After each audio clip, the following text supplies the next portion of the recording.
You know that feeling when a movie promises you one thing and delivers something completely different? Most of the time, that's a betrayal. But Nicolas Winding Refn's Drive does something remarkable with that broken promise. It transforms your disappointment into something deeper. We've all walked into a theater expecting a fast-paced thriller.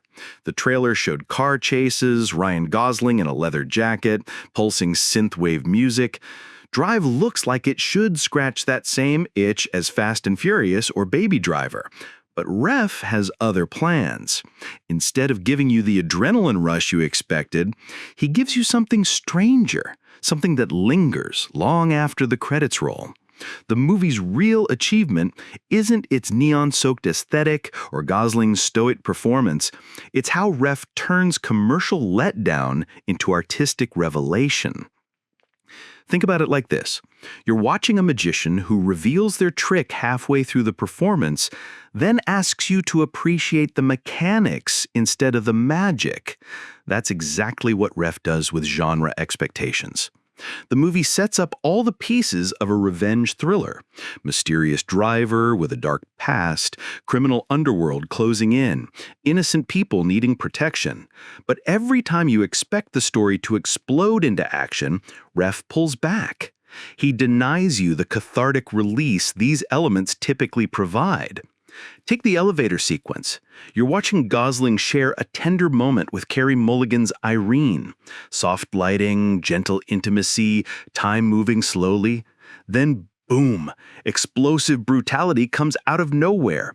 No build-up, no warning, no dramatic music swelling to prepare you. Most action movies would milk that moment, stretch the tension, give you time to process what's happening. Ref treats it like punctuation. The violence ends the sentence, but opens entirely new questions about who this man really is. That's when you realize something crucial.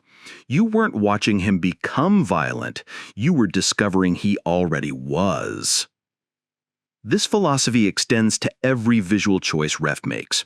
The recurring red isn't just pretty cinematography, it's foreshadowing, suggesting an underlying savagery that occasionally erupts to the surface. Every frame contains the potential for brutality, even in the quietest moments. Consider that pink cursive title card. It looks like something from an 80s romance movie, but it's not ironic. It's honest advertising for what Drive actually delivers. A movie more interested in emotional texture than kinetic thrills. The synthwave soundtrack reinforces this misdirection perfectly. Kavinsky's Night Call playing over the opening credits establishes the contract. This will feel familiar while remaining fundamentally alien to what you expect from modern action movies. Here's what makes Ref's approach so effective.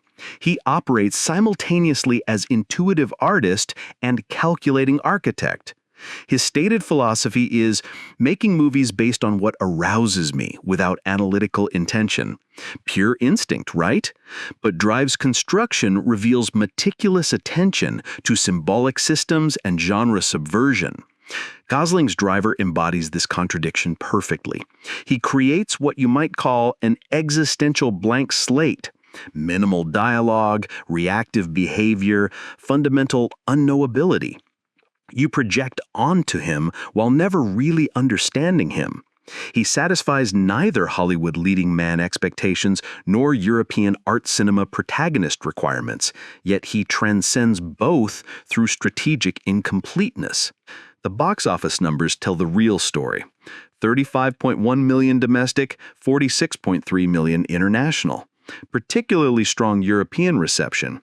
Those figures reflect an audience split between people seeking conventional thrills and those embracing artistic provocation, exactly the division Ref's hybrid strategy was designed to create. Drive ultimately teaches you a new way to watch movies, training you to find satisfaction in strategic incompletion over conventional resolution. Ref refuses to deliver expected pleasures while providing unexpected rewards for viewers willing to engage with the movie's contradictions. This creates lasting cultural impact because it resists easy categorization. You can't dismiss it as pretentious art house posturing because it operates within recognizable commercial frameworks, but you can't consume it as passive entertainment because it demands intellectual participation. By transforming routine genre violence into something approaching poetry, Drive proves that contemporary auteur cinema can achieve commercial viability without artistic compromise. The movie's enduring cult status emerges not despite its refusal to satisfy conventional expectations, but because of it. That broken promise becomes the point.